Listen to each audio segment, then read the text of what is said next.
Assalamualaikum warahmatullahi wabarakatuh. Kabajamoo fi jaallatamoo hordoftoota YouTube Firaa Ulfaantaa ta'u nagaan caalu nagaan Rabbii guddaan isiniif haa ta'u. Akkam jirtan nagaa jirtanii an nagaa jiraa galata Rabbii.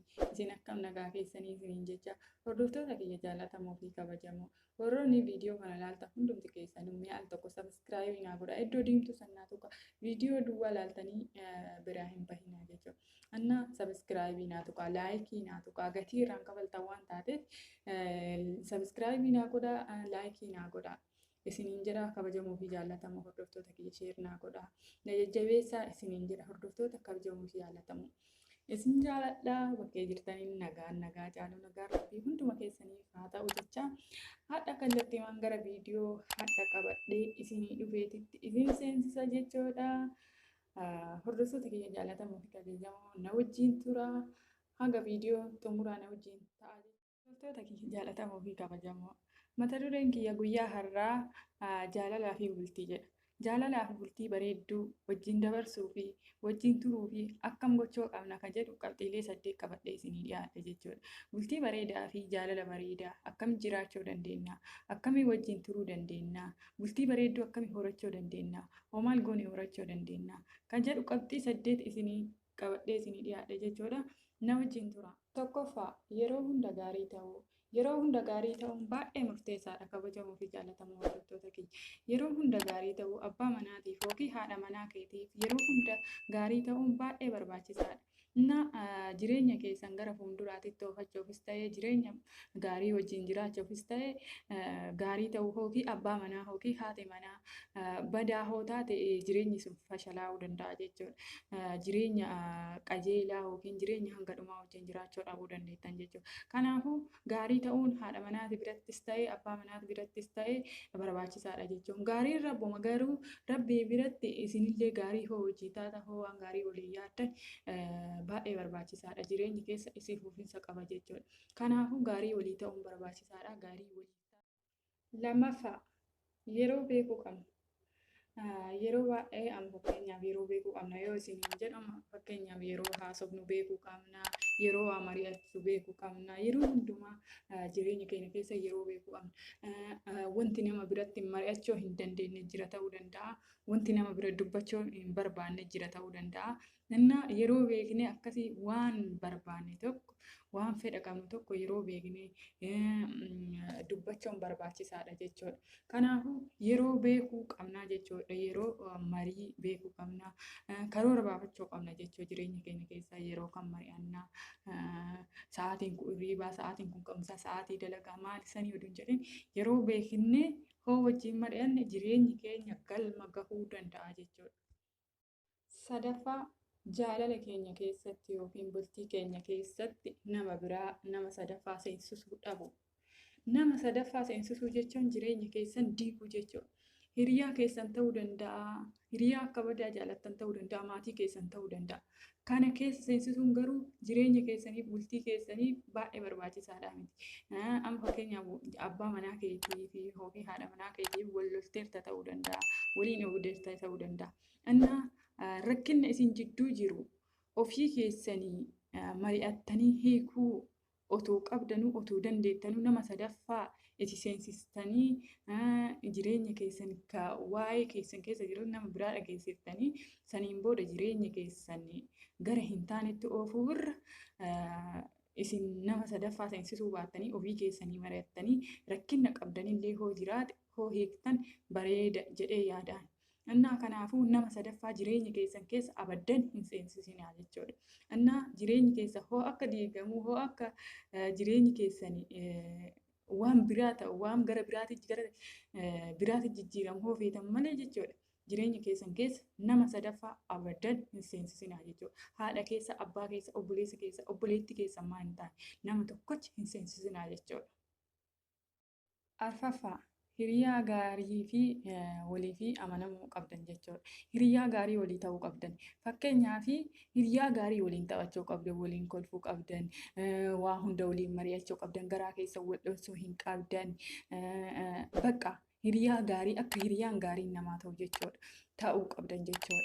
isin wal gorfachuu qabdan, isin bakka dogongortanii wal deebisuu qabdan. Yoo dogongoree jiraate abbaan manaa kee dogongora isaa irraa lakki wanti kun sirrii miti jettee gara waan gaariitti gorsuu qabda. Hiriyaa gaarii fi yaani haadha manaatiif abbaa manaa jechuun haadhaa fi abbaa kee irra walii aantan jechuudha.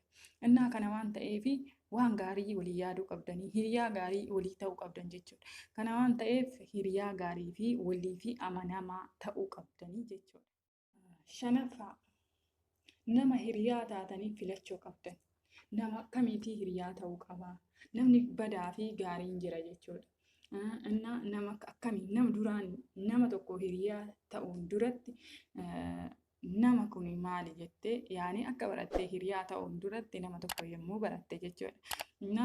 Namni kun maali jettee duraan ilaaltee oduu hiriyaa hin ta'in nama gaarii yoo ta'e hiriyaa filattee hiriyaa qabachuu qabda. Hiriyaa si gorsuu danda'u. Hiriyaa yoo ati dogongorte karaa si deebisuu danda'u jechuudha. Kanaafuu hiriyaa gaarii filachuu qabda. Hiriyaa badaa oduu hin ta'in hiriyaa gaarii filachuu qabda. Hiriyaa badaanis yoo jiraate hoo ati gaarii taate gaarii ta'uu danda'a. Garuu hiriyaa kamii eenyuji hiriyaa ta'uu qaba jettee hiriyaa filachuu qabda jechuudha. Kanaafuu hiriyaa filadhaa, hiriyaa gaarii qabadhaa. Akka jireenyi keessa itti fufiinsa jireenya bareedaa jiraachuu dandeetta. Hiriyaa abbaa manaa keessanii walii isin oolchu hiriyaa gaarii ta'e tokko hiriyaa isin gorsu. Hiriyaa jaarsaaf jaartii jidduu seenee waan biraa hin haasofne hiriyaa gara gaariitti isin oofuu danda'u filadhaa. Jahaffaa jireenya keessan keessatti mana keessan beekuu qabdan. Fakkeenyaaf amma mana keessan keessa beekuu qabdan haala jireenya keessanii beekuu qabdanii jireenya keenya maaliin jiraataarraa akkamiin jiraataarraa keessa beekuu qabdan jechuudha. Amma fakkeenyaaf namni dureessaa fi hiyyeessa jira. Hiyyummaan mana keessanii yookiin durummaan mana keessanii nama biraatiif hin ta'u jechuudha. Akkaataa mana keessan keessa beektanii itti fayyadamuu qabda. Amma fakkeenyaaf namni tokko waan yaani amma fakkeenyaaf nama qabaataan biraan tokko fakkeenyaaf nama isaa ol ta'e tokko jechuudha. Waan san yookiin kafana ta'uu danda'a waan garaagaraa irra argee hawwuu danda'a jechuudha shamarran fakkeenyaaf. Kana naa godhi namni yookiin jaarsi kee qabeenya hagasii hin qabu ta'uu danda'a. Kana naa godhi dirqisiisuu hin dandeettu jechuudha. Maaliif haala jireenya kee mana keetii keessa beekuu qabda jechuudha. Akka ollaatti oduu hin ta'in akka mana keetiitti jiraachuu qabda. Akka mana keetiitti buluu qabda jechuudha.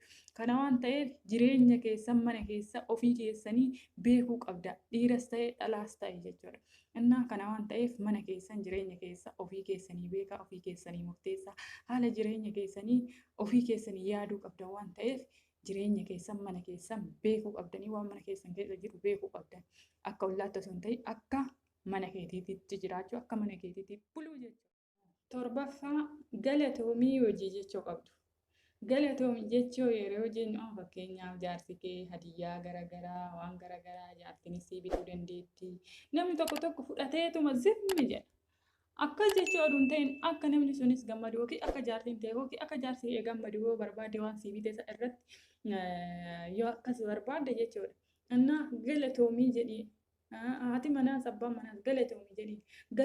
Galatoomii waan gaarii naaf ta'u jettee gatiitti hin kafaltu kan.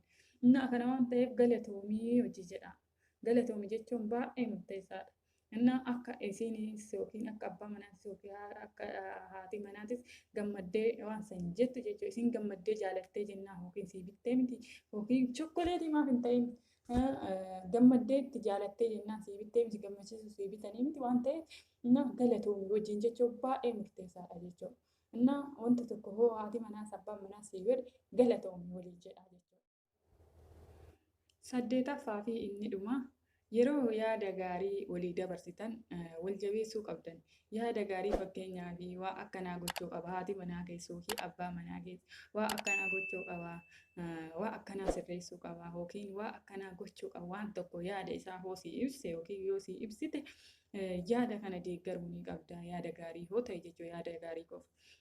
Hamilee nama sanii gadi buusuu hin qabdu. Hin ta'u lakki wanti kun hojjetamuu hin qabu maali oduu jechuu hin ta'in yookiin yaani yeroo biraa dalaguu dandeettanii waan gaarii yoo ta'e qofaadha.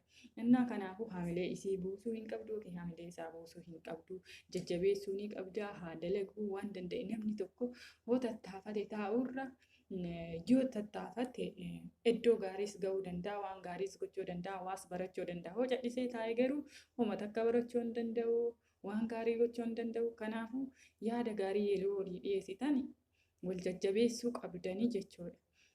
Innaa kanaafuu yaada gaarii yeroo walii dhiyeessitan wal jajjabeessaa isiniin jedha. Yeroo gaarii qabaadhaa. Waan wajjin turtaniif galatoomaa isiniin jedha. Warri yuutuubii chaanaalii kiyyaa haaraa taatanii na jajjabeessaa. Viidiyoo kiyya hanga dhumaa ilaalaa. Galatoomaa laayikii naa godhaa. Sabiskiraayibii naa godhaa. Gatii irraan kafaltanii isiniin jedha. Innaa yeroo gaarii qabaadhaa. Waan wajjin turtaniif galatoomaa.